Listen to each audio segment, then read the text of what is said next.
Students, आज हम लोग DElEd first year second same class में पढ़ रहे हैं। सब्जेक्ट है हमारा सामाजिक विज्ञान और चैप्टर है हमारा गुप्त साम्राज्य। अभी हम लोगों ने सबसे पहले श्रीगुप्त को पढ़ा, फिर घटोत्कच को पढ़ा, फिर हम लोगों ने चंद्रगुप्त प्रथम को पढ़ा, फिर हम लोगों ने समुद्रगुप्त को पढ़ा।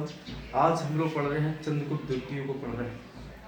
चंद्रगुप्त द्वितीय के समय में आप इस बात को समझना है कि जो गुप्त साम्राज्य था बहुत ही ज़्यादा चरम स्तर पर था। मतलब एक जो विकास, इसका जो डेवलपमेंट काफ़ी हद तक पूर्ण हो चुका था।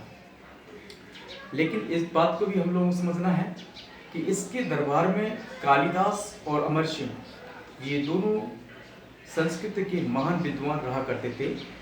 चंद्रगुप्त द्वितीय ने अपनी दो कैपिटल्स को बनाया। एक उनकी जो राजधानी थी उज्जैन थी, दूसरी उनकी राजधानी थी पाटलिपुत्र। ये हम लोग को समझना है। एक राजधानी पाटलिपुत्र, दूसरी राजधानी थी उनकी उज्जैन। उज्जैन जो राजधानी थी वहाँ पे कालिदास रहा करते थे, जो कि एक संस्कृत के महान विद्वान थे। इन्होंने विक्रमादित्य की भी उपाधि धारण की थी। ये हम लोग को समझना है। आइए हम लोग समझते हैं। देखिए, समुद्रगुप्त के पुत्र थे ये चंद्रगुप्त द्वितीय। इनकी पुत्री का नाम था प्रभावती, और प्रभावती का विवाह वाकाटक शासक जो थे ये विदर्भ में था। ये बहुत ज्यादा वाकाटक शासक ये भी बहुत अच्छे 300 सेंचुरी से लेकर के 500 सेंचुरी तक शासन करते हैं, और ये जो थे ये बहुत शक्तिशाली शासन रहा है। तो ये रुद्रसेन जो थे ये पृथ्वीसेन के पुत्र थे, और ये ब्राह्मण थे। कौन थे? ब्राह्मण थे। तो इन्हें रुद्रसेन द्वितीय से क्या कहते हैं कि प्रभावती का विवाह करते थे। विवाह करने के बाद कुछ समय बाद रुद्रसेन द्वितीय की मृत्यु हो जाती है, और प्रभावती क्या करती है? शासन करना स्टार्ट करती है। 13 वर्षों तक वह शासन करती है। कितने वर्षों तक? 13 वर्षों तक शासन करती हैं। उसके बाद उनके जो पिता थे चंद्रगुप्त द्वितीय, ये अप्रत्यक्ष रूप से उनका सहयोग करते हैं। ये हमने सुना है।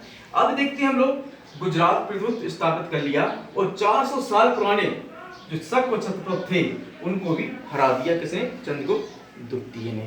देखेंगे उनकी राजधानी जो थी पाटलिपुत्र, दूसरी थी उज्जैन। यह उपाधि जो विक्रमादित्य की उपाधि जो मिली थी उन्हें इससे पहले इसको मिल चुकी थी। यह समझना है कि 5700 BC 57 BC ओनली 57 BC में उज्जैन की जो शासक थे उन्होंने शक और छत्रपों को हराया था। उसके उपलक्ष्य में उन्हें विक्रमादित्य की उपाधि धारण की थी। कितने की थी? उससे पहले आज से उनके शासन के 400 वर्ष पहले कितने की थी? उज्जैन के शासकों ने। दूसरा हम देखते हैं चंद्रगुप्त द्वितीय ने रजत मुद्राओं पर निर्माण करवाया है। ये जो रजत मुद्राएं जो थी वो किसकी थी? Silver coins. सर्वप्रथम चलाने का श्रेय उन्हीं को जाते हैं, रजत मान। उनके सिक्के थे उनपे थे देवश्री लिखा हुआ था। क्या लिखा हुआ था? देवश्री लिखा हुआ था। चंद्रगुप्त द्वितीय के दरबार में उज्जैन में एक कालिदास एवं अमर सिंह रहते थे, जो प्रख्यात विद्वान थे।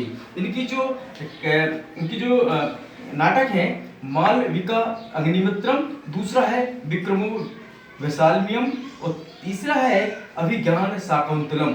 ये किसकी हैं? कालिदास के नाटक हैं। अब हम देखते हैं कि इन्हीं के शासन काल में जो चीनी यात्री जो था फाहियान, ये आया था 399 से लेकर के 414 के बीच में। यानी भारत में 15 वर्षों तक वो रहता है, और 15 वर्षों तक भ्रमण करता रहता है, और बुद्ध की दीक्षा लेकर के और बुद्ध के प्रचार प्रसार करता है, और ये यहाँ पे भारत के अंदर रहता है।